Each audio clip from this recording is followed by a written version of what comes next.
Halo semuanya, Assalamualaikum warahmatullahi wabarakatuh. Di video kali ini kita akan membahas part terakhir mengenai geometri bidang. Jadi ini adalah part ketiga. Untuk yang part 1 dan 2 bisa cek di video yang sebelumnya. Nah, untuk yang part ini apa yang akan kita bahas? Jadi kita akan melihat irisan kerucut dan sistem koordinat kutub. Jadi maksudnya irisan kerucut ini apa? Jadi irisan kerucut ya kita lihat dia sebagai persamaan berderajat 2 di bidang. Jadi persamaan umumnya berbentuk seperti ini dan pada kesempatan kali ini kita akan membahas 4 buah irisan kerucut yaitu lingkaran atau circle dan yang kedua merupakan parabola, ketiga adalah elips dan keempat adalah hiperbola ya. Jadi hiperbola di sini bukan majas hiperbola ya. Jadi memang ada suatu persamaan lah. Nah, ini kalau kita lihat irisan kerucut ya bisa kita potong seperti ini. Jadi kita punya bentuk parabola ya. Ini kalau misalkan lanjut lagi ya bisa kelihatan bentuknya. Itu kalau motongnya itu kita paralel ya dengan ini ya, atau sejajar ya. Dan kalau motongnya tegak lurus seperti ini, kita peroleh bentuk lingkaran. Kalau motongnya agak miring, kita akan meroleh bentuk elips. Dan kalau dia kena atas bawah ini, dia akan menjadi suatu hiperbola. Pertama, kita akan melihat mengenai lingkaran. Jadi seperti yang sudah kita tahu ya, apa itu lingkaran? Ya, lingkaran adalah kita definisikan sebagai tempat kedudukan semua titik-titik yang jaraknya sama terhadap satu titik tertentu. Jadi misal titik tertentunya di sini jaraknya sekian, ya sudah yang lain juga jaraknya sekian juga. Jadi sama ini semuanya. Jadi kita punya, nih mohon maaf saya kurang begitu bagus menggambar lingkaran, tapi asumsikan ini lingkaran ya. Jadi kita punya bentuk seperti ini dan titik ini tadi disebut dengan pusat lingkaran. Dan jaraknya ini tadi kita sebut dengan jari-jari. Tentunya sudah familiar dengan terminologi seperti ini. Dan misalkan kita punya suatu lingkaran L ada pada sistem koordinat kartesius dengan pusatnya itu ada di A, B, jari-jarinya R, kita akan mencari persamaan lingkaran L tadi. Jadi persamaannya bagaimana? Jadi kita perlu ingat lagi ya. Jadi kita punya ini P, ini Q, vektor PQ-nya kan seperti ini. Terus bagaimana? Ya sudah, berarti kita punya panjang dari PQ itu kan tadi R ya. Dan kalau kita lihat bentuk ini, nah dia jadi akar dari X min A kuadrat ditambah Y dikurang B kuadrat ya. Jadi kalau kita kuadratkan kedua ruas, kita memperoleh persamaan lingkaran ini. Nah, kalau kita jabarkan, jadi kita kuadratkan ya ini tadi ya. Kita memperoleh bentuk seperti ini. Jadi ini kita sesuaikan dengan bentuk umum yang di depan tadi ya. Jadi yang di sini tadi. Nah, ini tadi. Jadi kita punya bentuk seperti ini dengan A, kapital A itu negatif 2A, kapital B itu negatif 2B, C-nya sama dengan ini. Jadi kita punya bentuk umum persamaan lingkarannya seperti ini, di mana kalau kita lihat bentuk umum seperti ini, artinya apa? Pusatnya kan tadi di A, B ya, ya kan? Kita punya di sini A-nya padahal negatif A per 2, B-nya ini berarti kan kita punya negatif B per 2 ya. Dan jari-jarinya apa? Ya jari-jarinya kita punya R kan tadi ya. Jadi kita punya, ya kita masukkan saja. Jadi kita punya R-nya itu seperti ini. Nah, untuk memperjelas, misalkan kita punya pusatnya ada di sini, menyinggung garis ini. Nah, bagaimana cara mencari persamaan lingkarannya? Jadi kita namakan dulu ya lingkaran yang dimaksud ini. Jadi persamaan lingkarannya kan seperti ini ya.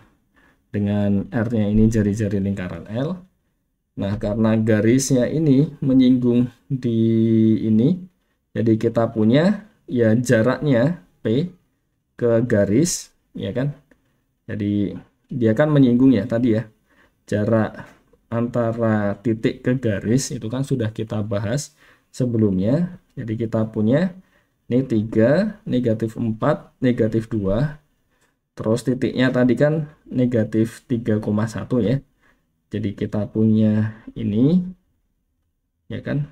Jadi kita punya sini, kita punya ini, kita peroleh jari-jarinya.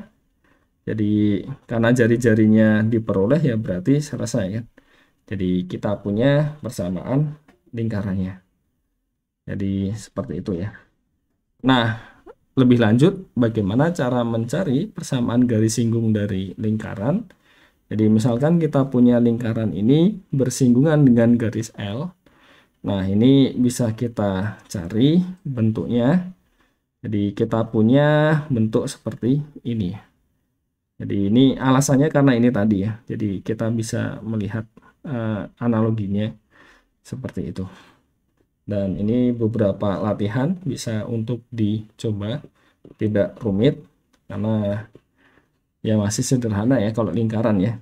Terus kita beranjak ke yang kedua, yaitu mengenai parabola. Jadi parabola itu kita definisikan sebagai tempat kedudukan semua titik yang jaraknya ke suatu titik tertentu itu ini ya. Jadi sama dengan jaraknya ke garis tertentu. Jadi ini titik fokusnya, terus jarak ini ke sini sama ke garis itu sama. Jadi kita punya definisinya seperti itu, dan suatu garis yang melalui titik fokus dan tegak lurus dengan garis arah kita sebut dengan sumbu simetri dari parabola. Jadi kalau kita lihat dari bentuknya seperti ini, kita punya titik potong antara parabola dengan sumbu simetri, itu kita sebut dengan puncaknya. Jadi ini kan ini tadi, terus ini ya. Jadi ini adalah titik puncaknya. Dan latus rectum itu kita punya, dia merupakan suatu ruas garis yang kedua titik ujungnya ada di parabola. Jadi kita punya itu, dan ya panjangnya jelas dia 4 kali P ya. Jadi kita punya kita melalui titik fokus dan melalui titik fokus dan sejajar dengan garis arah. Jadi garis arahnya tadi itu kan ini ya. Jadi ini titik fokus ya kan. Ini titik fokusnya. Terus kita punya jadi jarak dengan garis tertentu, ini garis arahnya ya kan. Terus nanti bisa kita buat satu garis. Nah, ini dari sini ke situ. Jadi karena di sini kan PP, makanya kita punya total ada 4P ya, karena kan ada lanjutannya lah, 12 lagi. Nah, selanjutnya kita bisa mencari persamaan parabola yang puncaknya kita setting di 0,0, titik fokusnya di P,0.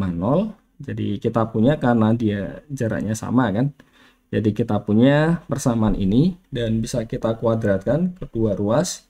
Jadi kita punya bentuk Y kuadrat sama dengan 4PX. Jadi ini adalah persamaan parabola dengan puncaknya adalah 0,0, titik fokusnya adalah P,0, dan tentunya P-nya lebih dari 0 di sini. Garis arahnya adalah X sama dengan negatif P, dan kita punya persamaannya bentuknya adalah Y kuadrat sama dengan 4PX. Nah, bagaimana kalau bukan yang itu? Jadi kita bisa dengan cara yang sama menghitung. Kalau puncaknya seperti ini, fokusnya di sini, garis arahnya apa? Jadi analoginya samalah ini semua nanti.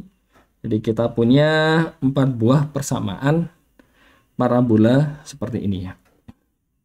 Jadi tinggal disesuaikan dengan kebutuhannya dan keadaannya seperti apa. Nah, sebagai contoh, kita ingin mencari persamaan parabola yang titik puncaknya 3,-2 dan titik arah garis arahnya ini ya. Jadi puncaknya ini garis arahnya ini. Jadi kita punya P-nya bisa kita cari, ya kan? Jadi kita punya ya sudah. Yang dimaksud adalah, jadi di sini kan tinggal kita ini ya, kita lihat. Jadi kita punya bentuk ini ya. Jadi ya kan titiknya H, K, terus garis arahnya ini Y sama dengan -3, berarti kan P-nya itu 3. Jadi kita tinggal masukkan. Jadi kita punya X min H kuadrat, berarti jadi X min 3 kuadrat sama dengan 4 dikali di sini ya. P-nya tadi, oh ya P-nya 1, maaf.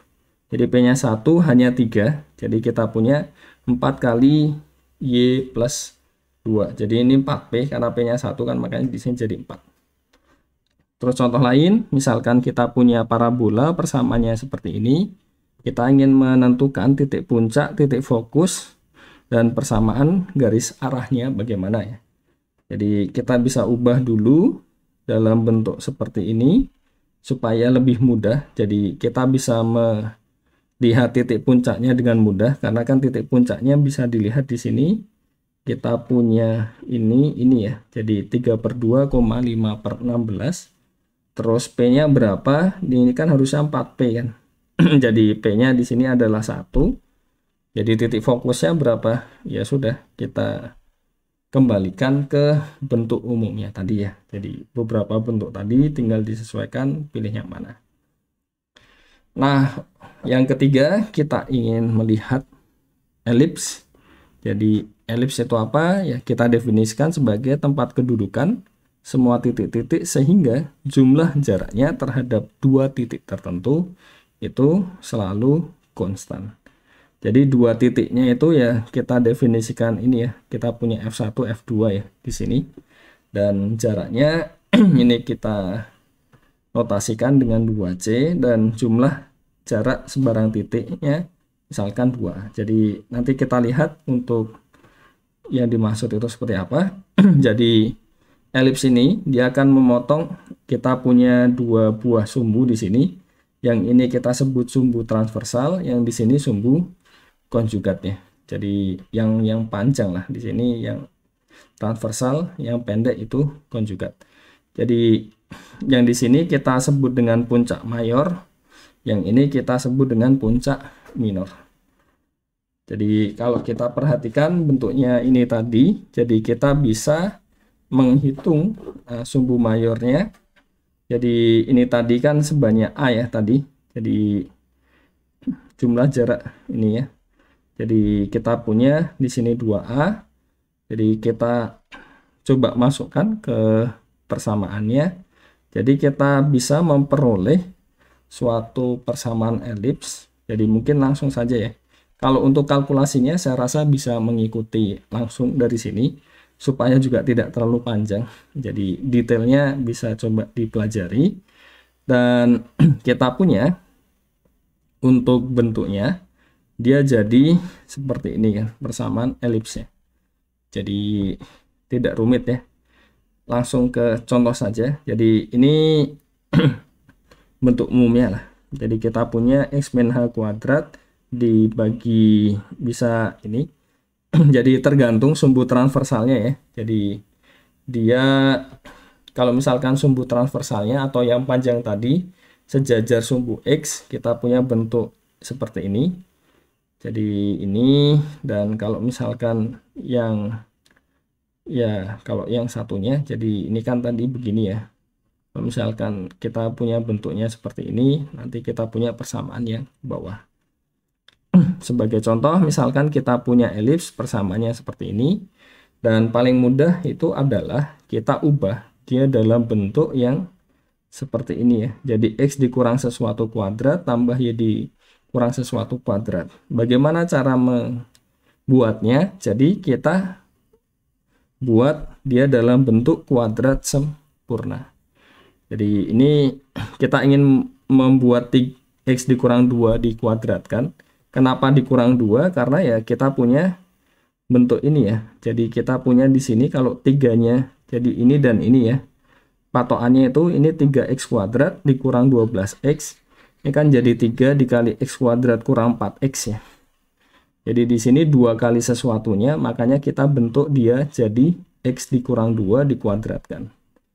Jadi supaya tidak merubah hasil, karena di sini ada plus 4 ya nanti ya. Ini dikali 3, berarti kan dikurang 12 ya. Jadi yang bawah dan yang atas dia akan tetap sama.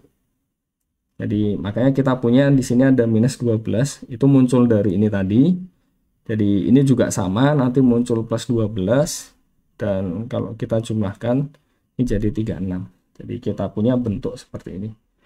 Dan dari sini, nah langsung kelihatan.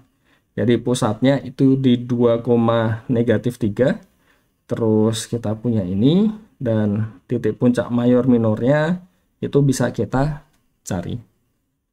Jadi itu yang ketiga ya, tentang elips. Ini beberapa latihan bisa coba dikerjakan. Dan terakhir adalah mengenai hiperbola. Jadi ini mohon maaf saya agak cepat karena tidak ingin terlalu panjang juga untuk videonya. Mungkin next time untuk yang lebih detail penjelasan khususnya mengenai elips dan hiperbola bisa dibuat dalam video yang terpisah ya. Karena ya tidak baik juga lah kalau misalkan nanti bisa tembus terlalu lama, itu kan kurang nyaman juga untuk dilihat. Jadi hiperbola itu kita definisikan sebagai tempat kedudukan semua titik-titik yang selisih jaraknya terhadap dua titik tertentu itu konstan. Jadi ya konsepnya mirip lah seperti tadi ya di bagian elips. Jadi bentuknya kurang lebih ada yang seperti ini dan ada yang di sini ya. Jadi langsung ke ini ya saja. Nah, gambarnya saja. Jadi kita punya dua buah sini dan ini ada fokusnya. Terus kita punya ada dua buah asimtot di sini. Jadi ini tuh makin lama dia makin mendekati sini tapi nggak pernah nyentuh ya. Jadi dia melengkung di sini ya, melengkung. Jadi makin dekat, makin dekat, makin dekat. Ini juga sama. Dan kita punya titik tengahnya dari ini ya, perpotongan dua asimtotnya tadi. Jadi kita punya bentuk kurang lebih seperti ini. Dan kita bisa cari persamaan umumnya. Jadi sekali lagi untuk detailnya akan saya coba buatkan terpisah saja. Jadi supaya tidak terlalu panjang juga video yang ini. Nah, kita punya persamaan asimtotnya ya seperti ini ya. Karena kan kita punya dua ya tadi ya asimtotnya. Nah, ini kita punya bentuk ini. Contohnya misalkan kita punya hiperbola dengan persamaannya seperti ini, kita akan mencari titik pusat, puncak, fokus, dan asimtotnya. Jadi paling mudah adalah kita bawa ke bentuk seperti ini. Jadi bagaimana caranya? Ya sudah. Ini dan ini sama seperti tadi ya di kasusnya elips. Jadi kita punya ini 9, di sini x kuadrat ditambah 2x. Ya kan? Jadi ini kan di sini 2 ya. Ini bagi 2 kan jadi x plus 1 kuadrat, di sini 9 kan masih ya. Jadi supaya tidak merubah hasil gimana? Di sini kan ada muncul plus 1 ya. Ya enggak?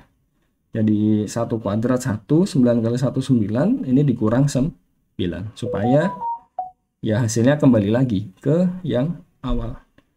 Makanya kita peroleh di sini ini ada nanti dikurang 9. Terus yang bagian kedua di sini kita punya minus 16 dikalikan apa ini? Kita punya y kuadrat. Ini minus 16 yang dikeluarin berarti jadi plus berapa ini? 4 ya. 4y ya. Jadi kita punya ini minus 16 y plus 2. Ya enggak? Jadi ini kuadrat. Oke ya. Jadi ini 2 kuadrat itu 4. 4 kali 16 64, jadi minus 64, berarti kan ini kita plus dengan 64 ya. Ya tidak. Jadi kita punya 4 kali negatif 16. Ya benar ya. Jadi ini kalau ditambahkan dengan yang di sini kan nanti untuk meng-cancel yang bagian itu tadi ya. Jadi kita punya bentuk seperti ini. Dan ya Kalau kita otak-atik ini tadi dikumpulkan, terus kita akan memperoleh di sini sama dengan 144. Jadi kita punya ya bentuk seperti ini, dan ini jauh lebih mudah untuk melihat karena bentuknya ini sudah sesuai ya. Jadi kita punya ya, sisanya tinggal menyesuaikan dengan yang ada di persamaannya ini. Jadi kurang lebih seperti itu. Ini ada beberapa latihan bisa untuk dicoba. Dan terakhir yang akan dibahas di video ini adalah mengenai sistem koordinat kutub. Jadi sistem koordinat kutub ini ada satu titik dan suatu sinar garis horizontal ke arah kanan. Jadi titiknya misalkan ini, terus ini ke ini. Jadi ini yang disebut dengan sumbu kutub. Yang di bawah ini ya, sumbu kutub. Terus ada, kita lihat. Jadi kalau misalkan kita punya suatu titik, itu kita pandang jaraknya di sini berapa, dan dari sumbu kutubnya ini, nah kalau kita lihat berlawanan arah jarum jam, sudutnya berapa. Jadi kita nyatakan dalam jarak tadi dan sudut ini ya. Nah dari sini kalau kita menggunakan ya hubungan ini ya, jadi sinus kosinus itu kan. Jadi kita punya ini kan tadi R panjangnya ini, kita punya di sini theta, dan di sini tegak lurus ya. Jadi kita punya apa?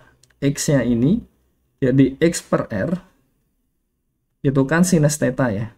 Makanya kita peroleh X-nya itu R sin theta. Terus di sini kita punya Y per R itu, maaf, ini cos ya.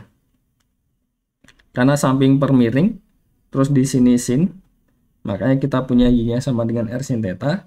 Dan bagaimana cara mencari R? Ya tentunya Pythagoras biasa, E kuadrat plus Y kuadrat sama dengan R kuadrat. Dan tangen theta itu kan Y per X. Jadi kita punya tetanya arcus tangen Y per X.